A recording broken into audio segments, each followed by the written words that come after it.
This is the part we're building.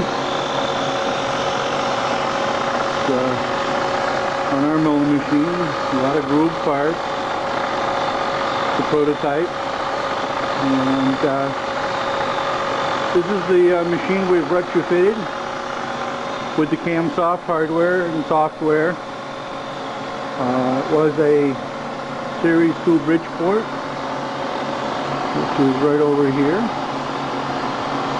and what we have running is a PC, literally, on the table with the power sitting over there.